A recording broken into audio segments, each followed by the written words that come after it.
eliminatore përsa i takon kampionatit kombëtar debatit. Jemi në një fazë rëndësishme që ka vënë në këtë përballje 16 skuadrat më të mira përsa i takon këtij kampionati, këtij kompeticioni, i cili ka bërë një revolucion të themi përsa i takon mendimit kritik, duke qenë se jemi një nga projektet më afatgjata përsa i takon mendimit kritik, prej 9 vitesh organizata Liburnetik zbaton projektin e debateve, sigurisht me mbështetjen e atyre që bëjnë të mundur realizimin e të gjitha aktiviteteve, sikurse është edhe Agjencia Kombëtare e Rinisë dhe AMSHC në këtë edicion të 9. Sot jemi në Tiranë, do të zhvillojmë debatin e dytë të kësaj dite. Do të kemi në këtë përballje shkollën Petronili Luarasi nga Tirana dhe shkollën Konstantin Kristoforidi, nga Elbasani. Ndaj dua një duar të kthjellë për dyja skuadrat.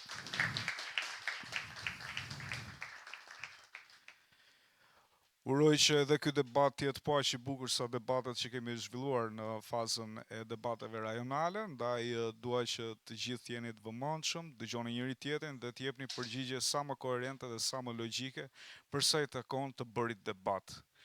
Të bërit debat për ne nuk është mësimi apo recitimi i të gjithë informacioneve, studimeve, statistikave që ju keni para përgatitur, por është rrjedha logjike. Pra, debati bëhet i bukur kur ka mendim kritik, kur ka argumenta, kur ka logjikën brenda, përndryshe nuk do të quhet debat dhe ajo çfarë duam dëgjojmë sot është pikërisht një debat të bukur midis dy skuadrave të forta që kanë arritur në këtë fazë. Ky debat do të vlerësohet nga Glingjet Madi, i cili është pjesë e Këshillit Bashkiak të Bashkisë Tiranë. Nga ana tjetër na është bashkuar Oltiana Rama, është drejtoresh ekzekutive e PVN, Shqipëri dhe Norvegji. Tjetër antar i këtij gjykimi do të jetë edhe Amel Tajiri, ekspert marketingu, por edhe një njohës shumë i mirë i formatit, duke qenë se ka qenë pjesë i edicioneve të para në rolin e koordinimit edhe moderatorit, më sa më. Kështu që shumë faleminderit që jeni sot me ne.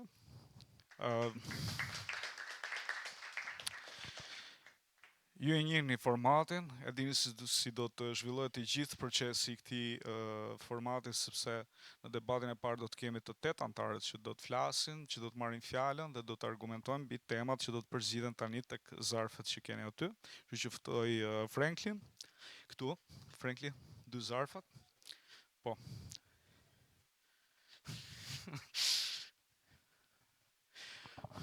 Më pak. Ja, një sekond. Mund ta lexojmë temën? Duhet të bëhet grumbullimi i veçantë i mbetjeve organike i detyrueshëm brenda vitit 2026.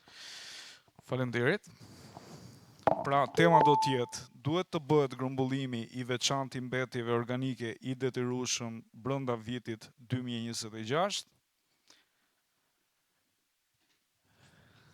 Po, Brigitte, ndihmoj me një laps, lutem. Nga ana tjetër do të bëj përzgjedhjen tani edhe Antonio përsa i takon qëndrimit tek globi.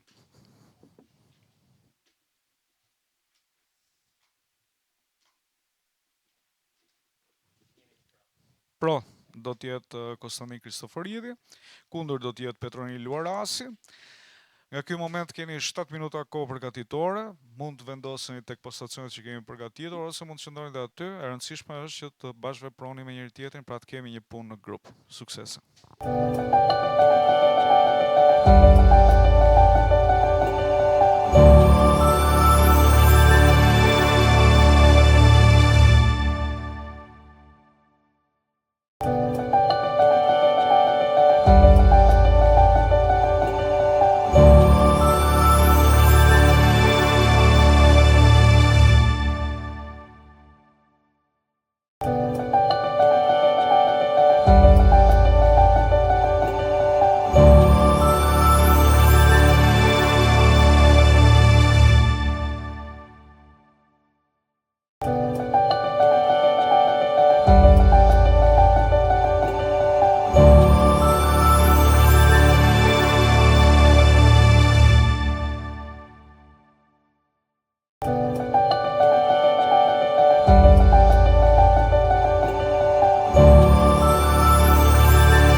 Mirë, bëhemi gati për të filluar me debatin e parë, debatin e skuadrave.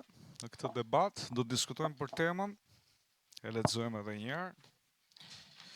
Duhet të bëhet grumbullimi i veçantë i mbetjeve organike i detyrueshëm brenda vitit 2026? Kjo është pyetja. Pro do të jetë shkolla Konstantin Kristoforidi që do të hapet debatin. Suksese.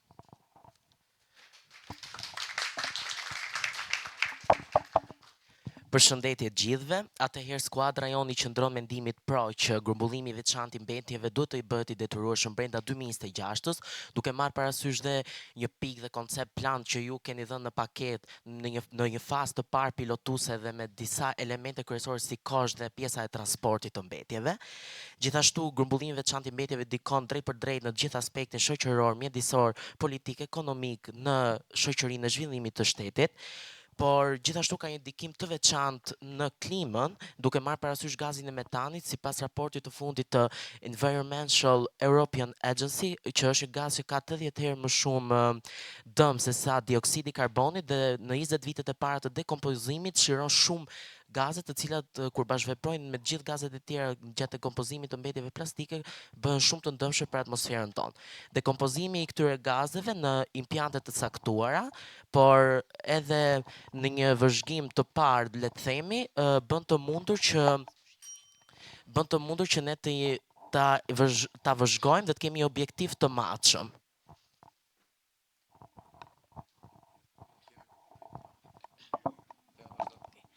Përshëndetje të gjithëve, unë jam Tea Kukaviqi dhe mbroj anën kundër të këtij debati.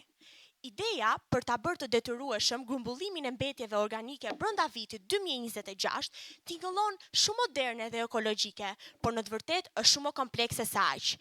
Si mund të kërkojmë qytetarëve dhe bizneseve të zbatojnë një sistem të tillë kur shumë zona ende nuk kanë as infrastrukturën bazë për menaxhimin e mbetjeve? Dhe një detyrim pa përgatitje nuk krijon një progres, por krijon kaos për të gjithë. Vende të ndryshme europiane kanë investuar për vite të tëra përpara se ta bënin këtë sistem funksional, ndërsa ne kërkojmë ta imponojmë brenda një kohe kaq të shkurtër. Mbrojtja e mjedisit e pranoj është shumë e rëndësishme, por zgjidhjet e nxituara shpesh krijojnë më shumë probleme se sa zgjidhje. Dhe nëse e dim që sistemi nuk është ende gati, atëherë pyetja është, apo ndërtojmë vërtet një zgjidhje për mjedisin, apo thjesht një ligj që të dështojë që në fillimet e para të tij. Faleminderit. Respektoj shumë mendimin tuaj. Atëherë, ne e dim që jemi në një fazë shumë të rëndësishme për sa i përket turizmit, zhvillimit ton. Le të themi që bazat më të forta ku varet ekonomia e vendit tonë kohët e fundit është turizmi, nga atje po na vijnë të gjithë të ardhurat. Çfarë shikojnë turistët kur vinë tek ne? Mbetjet organike të cilat lëshojnë tepër aromë të pakëndshme. Nuk po flasim për mbetjet e plastikës, po flasim për organiket, të cilat mbajnë aromë në qytete. E çfarë do bëjmë ne për këtë? Asgjë? Nga një studim i nga ADA-ja, nga viti 2017 deri në 2019, kontinenti Azia ka implementuar këtë ligj dhe nga viti 2017 deri në 2019 është studimet tregojnë se vendi Azia ka qenë shumë herë më e pastër se sa pas këtyre reformave, se sa para këtyre reformave. Shumë faleminderit. Përshëndetje, unë quhem Daniel Ismaili, pjesë e ekipit Petronin Luarasi. Tani, rreziku kryesor i grumbullimit të veçantë të mbetjeve është krijimi i iluzionit të progresit. Pra, kur vendosen detyrime pa kapacitete reale, trajtimi dhe zbatimi, qytetarët mund t'i ndajnë mbetjet, por sistemi vazhdon t'i përzijë ato. Sipas Organizatës për Bashkëpunim dhe Zhvillim Ekonomik, në vitin 2023 evidentohet se rreth 35% të mbetjeve organike kontaminohen në sisteme me kontroll të dobët. Gjithashtu, sipas Eurostat, në vitin 2024, implementimi i këtyre masave rrit kostot e familjeve rreth 20% në vit, në fazat fillestare.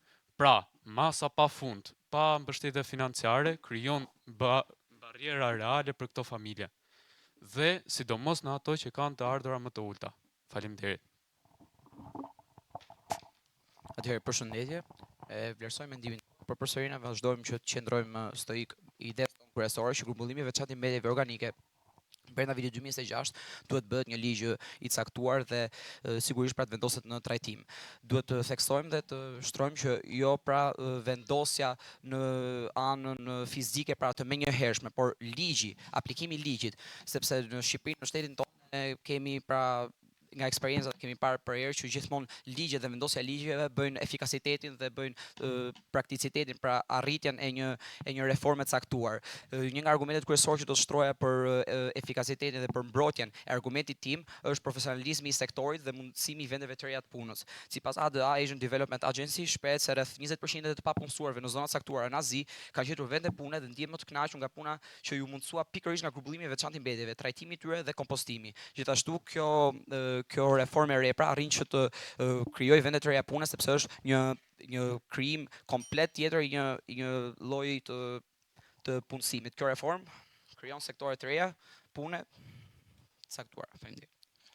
Atëherë përshëndetje, unë jam Tristan Osmani. Ju falenderoj për argumentin tuaj, por më duhet të them se bie ndesh. Le të kalojmë pak nga ana sociale. Edhe në qoftë se infrastruktura dhe kushtet ekonomike të Shqipërisë do ishin të përshtatshme, të cilat nuk janë, prap një nga pengesat kryesore mbetet niveli I ulët I ndërgjegjësimit qytetar dhe mos zbatimi I rregullave në praktik. Këtë neglizhencë ne nuk e shohim vetëm në këtë fushë në vendin tonë, po e shohim në shumë fusha të ndryshme. Sipas UNDP, më shumë se 60% e shqiptarëve raportojnë se nuk e praktikojnë mbledhjen, grumbullimin, ndarjen, riciklimin edhe të gjithë sistemin e mbetjeve. Pra, problemi nuk qëndron vetëm tek mungesa e investimeve, mungesa e ligjeve, por qëndron dhe tek edukimi social I shoqërisë, I cili, le të jemi realist për një moment, është shumë larg se përkryerës. Atëherë, çfarë vlere ka të vendosim një sistem kaq të menjëhershëm siç thatë juve, kur bazamenti social që do e vendosin në funksion nuk është gati. Faleminderit. E respektoj shumë mendimin tuaj, por duhet ju them se grumbullimi I mbetjeve është një nevojë e domosdoshme për të mbajtur pastër mjedisin. Vlen për t'u theksuar se 66% e mbetjeve janë të biodegradueshme, që do të thotë se ato dekompozohen pa praninë e oksigjenit, duke çliruar metan, që është gaz ser 28 herë më ndotës se dioksidi I karbonit. Shqipëria ka një paket ligjesh, duke përmendur VKM numër 609 të datës 17/9/2024, e cila përfshin dhe kërkon reduktimin e kalimit të biombetjeve në landfile. Por gjithashtu duhet përmendur dhe vlen për t'u theksuar impjanti I Cerikut dhe ligji numër 10463, e cila na tregon se Shqipëria ka infrastrukturë ligjore, edhe pse tërbrisht, por e rëndësishme është që e ka. Duhet të theksojmë se Bashkimi Evropian e ka bërë të detyrueshëm ndarjen e veçantë të mbetjeve brenda vitit 2023. Nuk mund ta marrim gjithmonë mungesën e infrastrukturës si justifikim, sepse kështu nuk do të vendosnim në veprim asnjë nga reformat tona evropiane. Atëherë përshëndetje, unë qëm Desart Meço dhe ju falenderoj për argumentat tuaja. Doja pak të ndalesha pikërisht ato çka ju folët, për sa I përket profesionalizmit të sektorit dhe infrastrukturës ligjore, të cilat në fakt lëm për të dëshiruar, sepse grumbullimi I veçantë dhe I menjëhershëm mund të krijojë hapësira për abuzim financiar në sektorin e mbetjeve.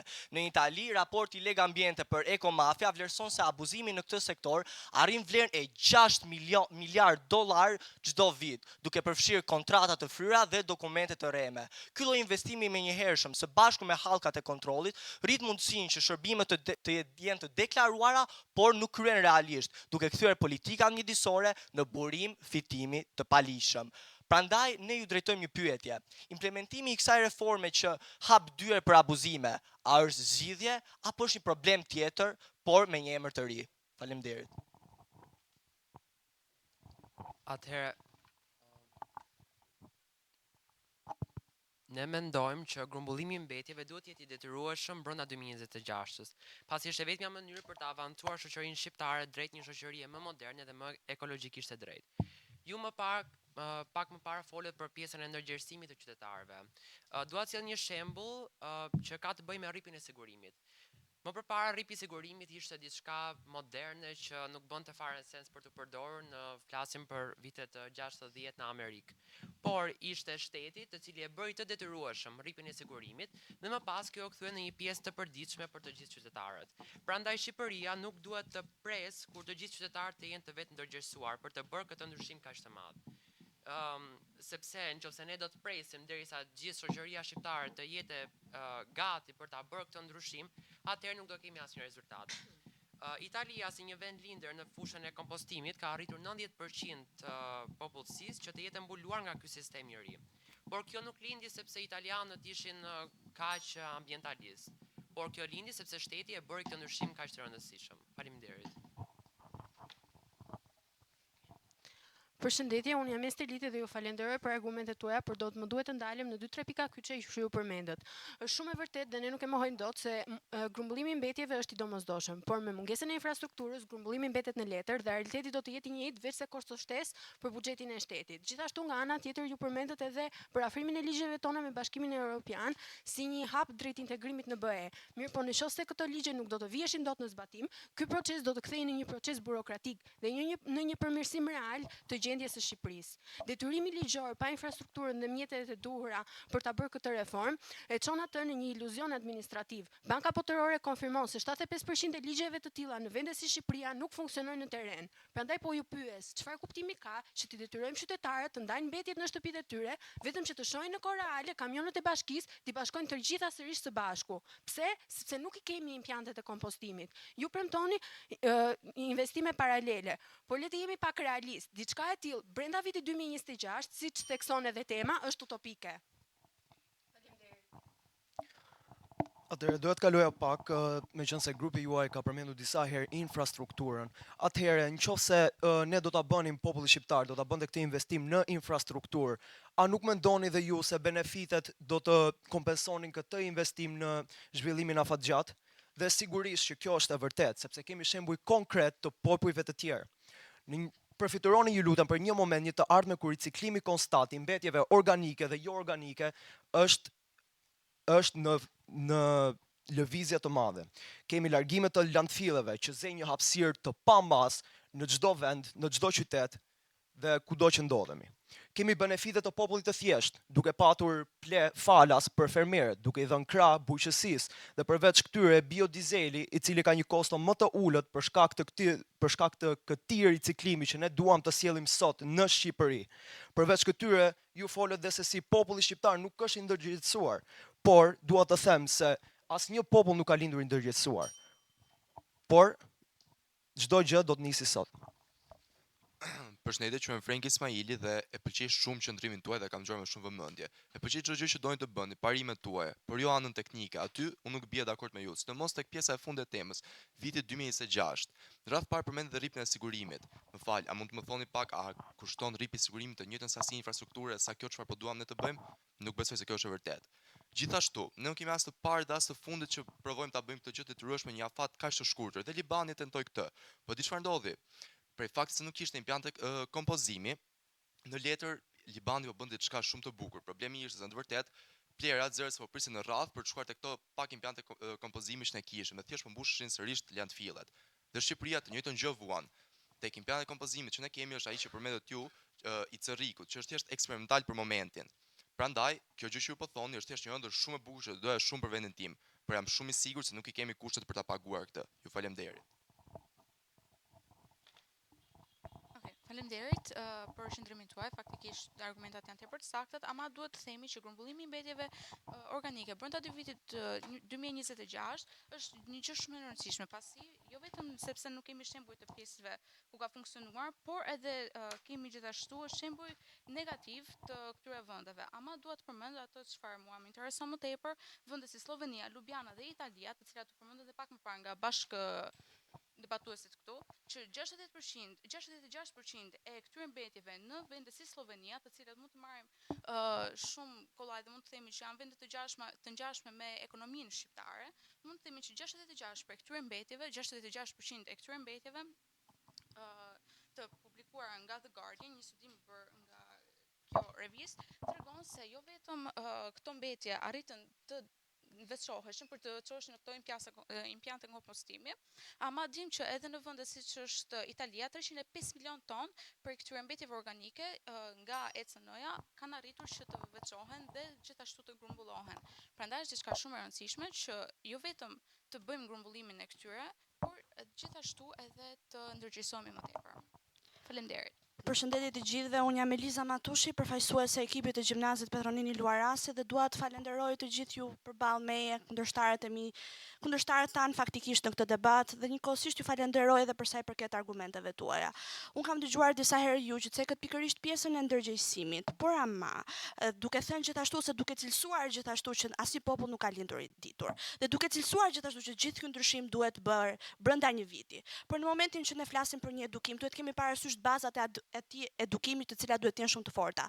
Dhe është absurde që të flasim për një ndryshim i cili do të bëhet brenda vitit 2026 sepse do të cilësohet ose do të rrjedh në një refuzim i cili do të jetë masiv. Ashtu ose ajo çfarë unë dua të cek është pikërisht fakti që u përmendët vendet të cilat janë më të zhvilluara se ne dhe tek e fundit është shumë e rëndësishme të cilësojmë faktin që ne jemi një vend i vogël, një vend akoma në zhvillim, një vend që është akoma në tranzicion. Pra është shumë e rëndësishme që ne të cilësojmë faktin ose të jemi në këtë debat realist edhe objektiv. Ajo çfarë duam ne për Shqipërinë është vërtet që ajo të jetë më e mira, por ama ajo çfarë është e rëndësishme është pikërisht që ky zhvillim jo të vinë në mënyrë të menjëhershme, jo në mënyrë të detyrueshme, por në mënyrë organike dhe në mënyrë e cila të jetë sa më e saktë. Dhe gjithashtu unë nuk dëgjova nga ju të përcaktoni se çfarë kuptoni me termin e detyrueshme. E detyrueshme për kë? Për bashkitë, për qytetarët, do të donim të merrnim një përgjigje pikërisht për këtë pyetje. Faleminderit për argumentat tuaja. Përshëndetje të gjithëve, jam Teja Idrizi dhe i vlerësoj shëndrimet e secilit për jush. Ndryshimi dhe ndërgjegjësimi nuk do të bëhet brenda 2026-s, por do të nisë në 2026-ën. Me anë të argumentave dhe statistikave, kemi vërtetuar se grumbullimi i mbetjeve organike brenda 2026-s sjell benefite të shumta, duke parandaluar ndikimet negative në klimë dhe gazrat e helmta. Në turizëm ndikon pozitivisht pasi nuk do të ketë aroma të pakëndshme, gjë e cila është tepër shqetësuese për pushuesit. Gjithashtu nga ana ligjore, në Shqipëri ekzistojnë ligje në dobi të reduktimit të këtyre mbetjeve, siç u përmend dhe nga parafolsi. Megjithë këto, ne qëndrojmë me bindje argumentit ton pro grumbullimit të mbetjeve, sepse në fund të fundit më mirë të nisim vonë se sa kurrë. Faleminderit. Përshëndetje, unë quhem Dardan Spahia dhe sot do të përmbyll anën kundër të këtij debati. Ju kam dëgjuar me shumë vëmendje gjithë argumentet tuaja, por në bazë të fakteve të sjellë në këtë debat sot, kemi po të njëjtin konkluzion. Grumbullimi i mbetjeve organike brenda vitit 2026 është një vendim i nxituar si dhe i pamenduar. Pse? Përgjigjja është shumë e thjeshtë. Ne nuk jemi gati. Infrastruktura nuk ekziston. Edhe miratimi i një agjende të gjysmë përgatitur do të sillte vetëm iluzionin e progresit. Pa sisteme pilot, pa një analizë të thellë, kjo nuk mund të zbatohet. Për më tepër, u bëhet dukshme se as shoqëria nuk është gati, nuk është e ndërgjegjësuar për të ndjekur këtë agjendë. Gjithashtu, ju ende nuk keni përkufizuar çfarë do të thotë detyreshmëria, çfarë kufizon, çfarë do të thotë për individin, çfarë do të thotë për bizneset private, për pronat private, për bashkitë. Pa këtë përkufizim, ne po debatojmë mbi një themel tepër të dobët. Ne nuk po themi se asnjëherë nuk duhet të mblidhen mbetjet organike. Por është një pyetje e thjeshtë. A është kjo një prioritet real për Shqipërinë sot? Përgjigjja është jo.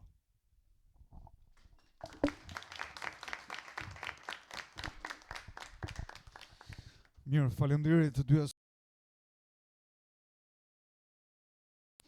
Ndryshe nga debati që ndoqëm pak më përpara, ky është vërtet respektimi i formatit, i të argumentuarit, i të arsyetuarit. Përveç kohës, po në këto raste nuk jemi kaq të përpikt, kështu që pastaj respektimi i kohës 5 pika në total, kështu që nuk ndikon në vlerësimin.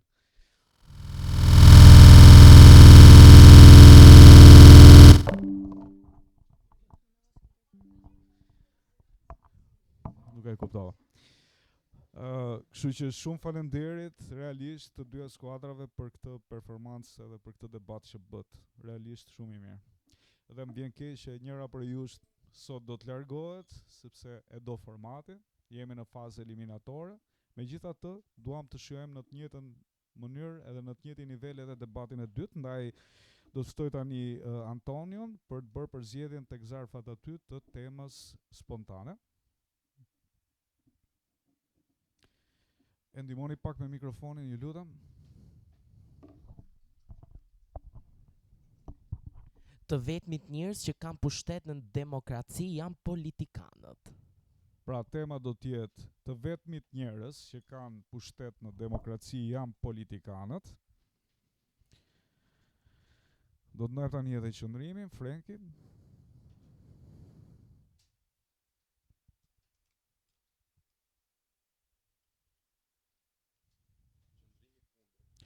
Kundër do të jetë Frenki, lideri i skuadrës së Petronil Luarasi.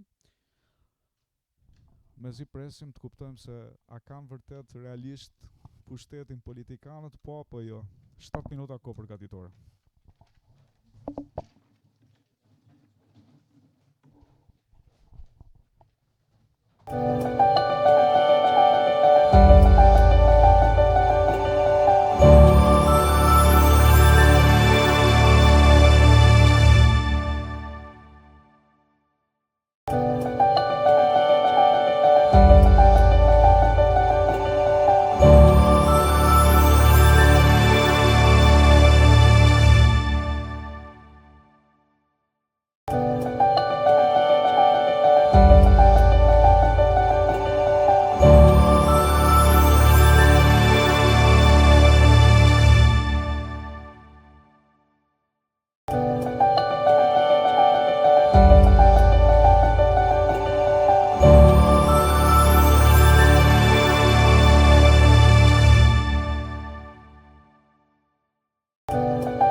unë kam pasur një bashkëpunim shumë të mirë me drejtoresh në shkollës time dhe çdo gjë ajo na merrte mendim dhe ne dhe unë i merra nxënësve se si duhet të shkonte çdo gjë që të kishte një mirë vajtje, një mbarvajtje. Është pikërisht ajo që thatë ju, vërtet ka hierarki, por të ketë hierarki nuk do të thotë që nuk ka pushtet askush tjetër përveç politikanëve.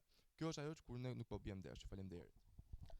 Atëherë, duke dëgjuar me vëmendje juve, dua të kapem thellësisht në dy gjëra që ju thatë. E para është te pjesa që politikanët dëgjojnë popullin për të bërë pushtetin. Atëherë, në sa tryeza vendimarrje marrim në pjesë të ri. Jemi aktor të vërtet apo jemi ata që marrin vendime? Në sa tryeza vendimarrje bëhet buxhetimi me pjesëmarrje, marrim një shembull. A merren të gjitha parasysh? Marrim një shembull konkret të Elbasanit në buxhetimin me pjesëmarrje me të rinj që bëri Bashkia e Elbasanit. U dhan shumë ide, shumë ide. Asnjëra nga ata nuk u zbatua. Pse? Sepse pushtetin ngeli po në dorë të politikanëve. Zbatuan ato që kanë agjendën e vet për të pasur një pushtet dhe për të menduar për elektoratin e tyre. E dyta, neve që në shkollë, momenti që mendojmë për emrin politikan, na vjen në mendje fjala e parë është pushteti. Pse është pushteti? Sepse gjithmonë neve na shihet, na transmetohen nga media që politikanët janë ato që kanë më shumë pushtet në çdo fushë. Sa e ke parti barazimi një politikani me qytetarët e thjesht? Në një radhë duke hyrë në teatr, në kinema, kush hyn më shpejt, një qytetar apo hyn një politikan? Në një shërbim të caktuar hyn më shpejt një politikan, që në rastet më të izoluara, më absurde, ka pushtet politikani. Prandaj të vetmit le të themi që kanë pushtet më absolut dhe më të madh. Faleminderit. Atëherë faleminderit për çfarë the. Të vetmit që kanë pushtet më absolut dhe më të madh është çka tjetër. Ajo çfarë po debatojmë këtu është të vetmit që kanë pushtet. A të flasim pak për kuptimin filozofik të fjalës pushtet, kapaciteti i individi ose një grupi, ajo që po flasim këtu që janë qytetarë dhe populli, për të nxitur ndryshim në një grup të caktuar, pra tek njëri tjetri. Sistemi demokratik, siç e thash disa herë deri tani, është pikërisht ajo, pra ku populli nxit ndryshimin në popull. Pas ajo po flisën si të rinjt nuk kanë shumë akses ose te buxhetmarrja ose te hartimi i ligjeve etj, apo dhe populli thjesht. Unë këtu Dardani apo dhe Desarti që janë shokët e mi të ekipit kemi pasur shumë eksperiencë me European Youth Parliament Albania, që është një shoqat jo qeveritare e cila merret me simulimet e European Youth Parliament. Na pikërisht këto simulime në një shtet në Spanjë, në mos gaboj, ka dalë dhe pikërisht ajo legjislacioni i cili ka bërë këto tapat e shisheve që kanë ndryshuar kudo në botë, tani kapaku është i kapur së bashku me shishen. Kjo që ka dalë të rinjtë, nuk ka dalë as nga politikanët as këtë pushtet për ta bërë këtë ndryshim kaq të madh, e kishin rritur njerëz të thjeshtë, si ne, si unë, si ti, si të gjithë ne këtu. Kjo që tregon se nuk e kanë pushtetin vend të politikanët. Po ashtu kemi edhe parlamentin e nxënësve, që dhe Desarti këtu është pjesë. Aty ata mblidhen dhe flasin gjëra të ndryshme, madje edhe një vajzë 12 vjeçare na pikërisht nga qyteti juaj, nga Elbasani, kishte dalë kishte folur aq bukur sa u bë një ehon e madhe në media për të. Pikërisht to tregojnë se pushtetin për të bërë ndryshime, për të thënë zërin e tyre, pasi në një farë mënyrë ky është pushtet, të tregosh zërin tënd dhe në këtë farë mënyrë ti të influencosh një grup të caktuar, siç është shpjeguar deri tani, e kanë mundësinë të gjithë për ta bërë. John Locke ka thënë se shteti është i ligjshëm vetëm kur mbron të drejtat e popullit. Pikërisht sepse politikanët janë vetëm përfaqësues, ata ndjejnë presionin e popullit.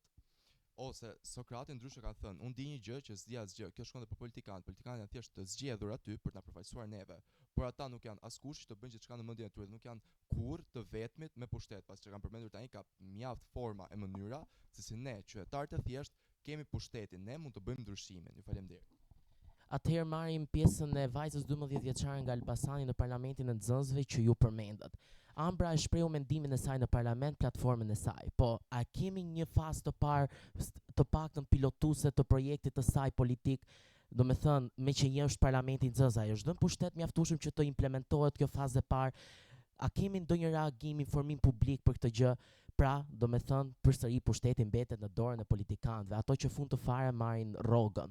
E dyta është që, okej, ne marrim pjesë në projekte të ndryshme, japim ide, po fundja fare përfitimet bien në dorën e politikanëve. Momenti që bien përfitimet në dorën e politikanëve, sigurisht që ana financiare në pushtet ka një ndikim të jashtëzakonshëm për të pasur pozitën dhe për të vendosur të gjithë figurën tënde në shoqëri.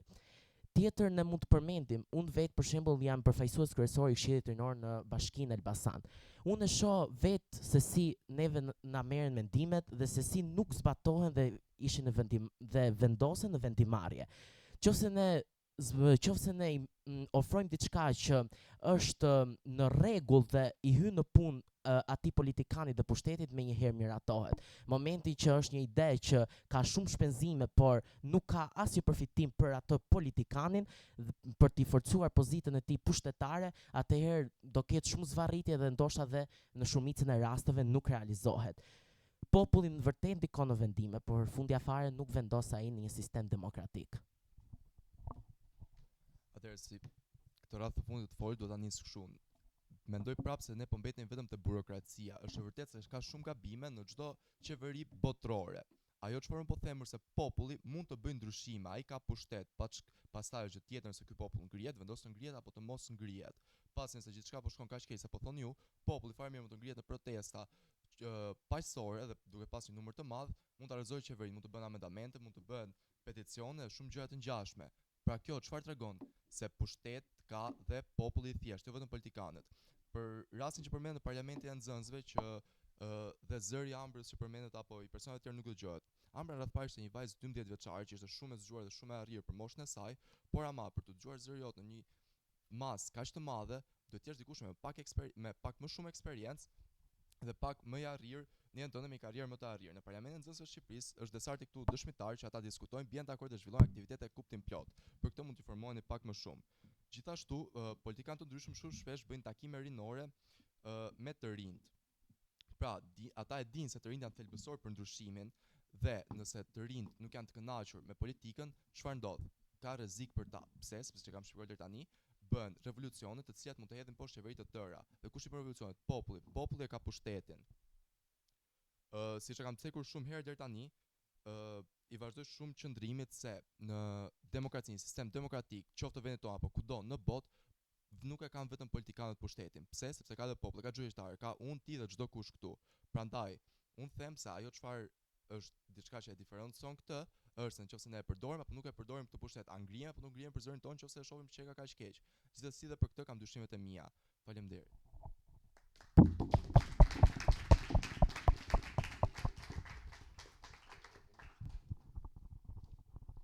Mirë, faleminderit dy skuadrave, faleminderit dy liderave që përfaqësuan. Është momenti që juria të mblidhet, bëj vlerësime dhe pas pak të mësojmë edhe se cila nga shkollat do të vazhdojë kampionatin kombëtar të debatit.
Për sa i takon skuadrës që do të kaloj në fazën tjetër çerek finale, që do të zhvillohet në ditët në vazhdim, që do të thotë skuadra që do kaloj sot do të zhvilloj debatin ditën e 4, në mos gaboj të njëjtën apo të premten, të njëjtën.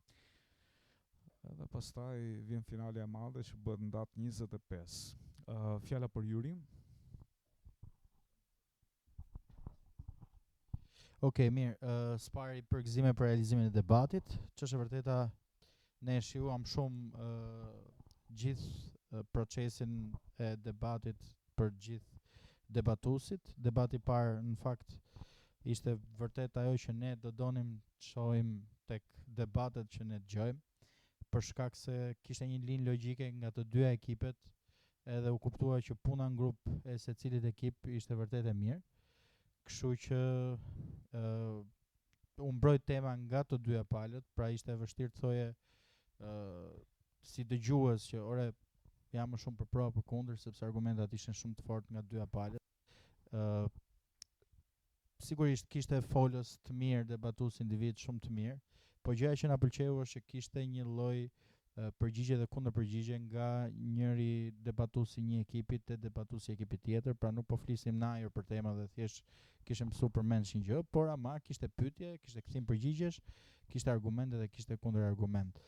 Një detaj për debatin e parë, që është koha, ne vërtet kemi thënë që nëse përfundon koha ne e mbyllim dhe fjalin, pra e tejkalojmë kohën për të mbyllur fjalin, po kishte ja dy momente që përveç se u tejkalu koha, u mbyll ajo fjali, u hap një fjali tjetër, kështu që mundohuni ta mbyllni dhe të përmbyllni fjalën për të respektuar edhe ato 5 pikë të respektimit të formatit. Për gjithë tjerat ishim shumë të lumtur që u dëgjuam debatin e parë dhe ndjehemi krenar që nga ky format ne dëgjojmë vërtet atë që duhet nga ca të rinj që din ta zhvillojnë mendimin kritik edhe të pavarur. Për debatin e dytë do doja shumë që të ishte debat pak më i mirë. Kishte një diferencë të vogël nga debati i parë i punës në grupe, ndoshta nga ishte një temë spontane, megjithëse unë mendoj që për nivelin që keni si ekipe të dyja, do duhet ishte edhe debati i dytë pak më i mirë, ndoshta më i qartë, ose ju duhet ishte dy liderat ta qartësonin më shumë qëndrimin tuaj, se ndonjëherë nuk kuptohej fiks konkluzioni i secilit prej jush. Diferenca mes dy ekipeve është shumë e vogël, kështu që na vjen keq që ne sot do duhet që një nga dy ekipet mos ta kemi fazën tjetër. Për gjithë tjerat, shumë faleminderit për gjithë angazhimin që keni pasur dhe për gjithë edhe kënaqësinë që na dhat ne duke ju dëgjuar juve. Shumë faleminderit.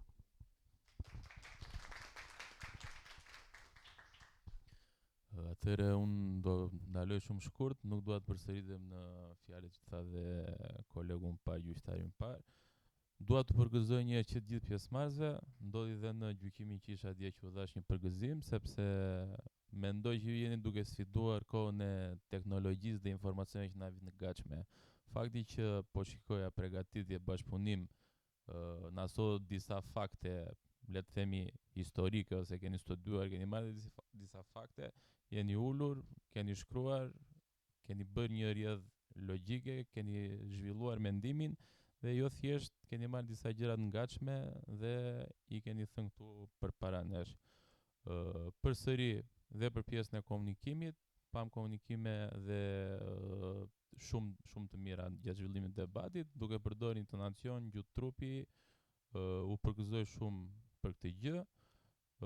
Siç thamë pak më parë, diferenca në pikë është shumë e vogël dhe kjo diferencë në pikë nuk duhet të moralizojë asnjë prej grupet, sepse është një vlerësim i çastit, i momentit që jemi këtu, nuk është një vlerësim i gjithë përgatitjes tuaj apo gjithë aftësive tuaja.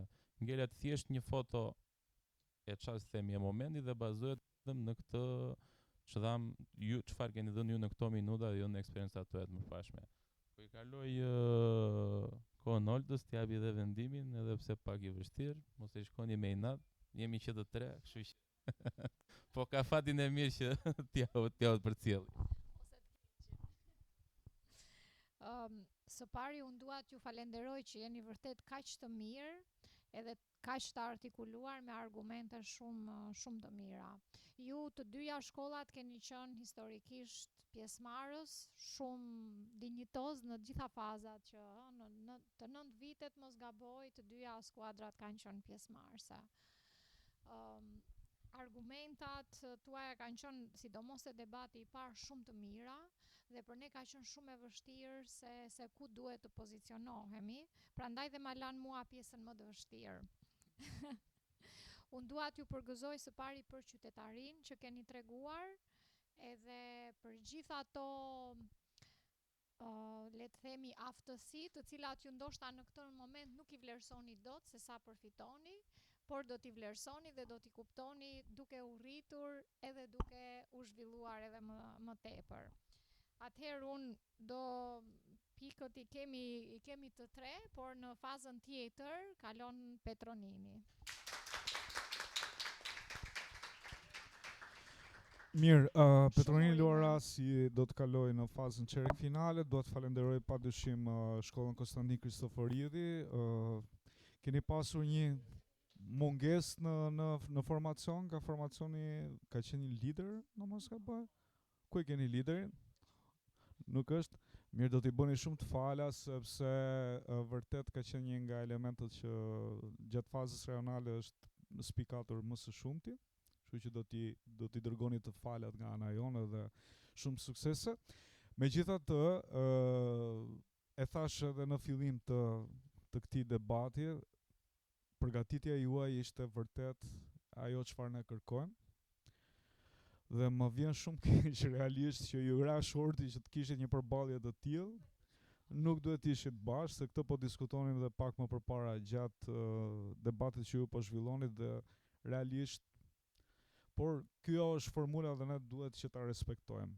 Por që vërtet keni qenë të mirë të dyja skuadrat dhe shumë përgëzime. Si ke emrin? Vajza tjetër? Tea. Okej. Ka dhe një çmim që është debatuesi më i mirë dhe ne përgjatë gjithë kësaj faze diskutojmë dhe caktojmë edhe disa emra që do të kalojmë pastaj në një filtr. Mua më bëre përshtypje, kështu që. Shumë faleminderit. Jeni të lirë.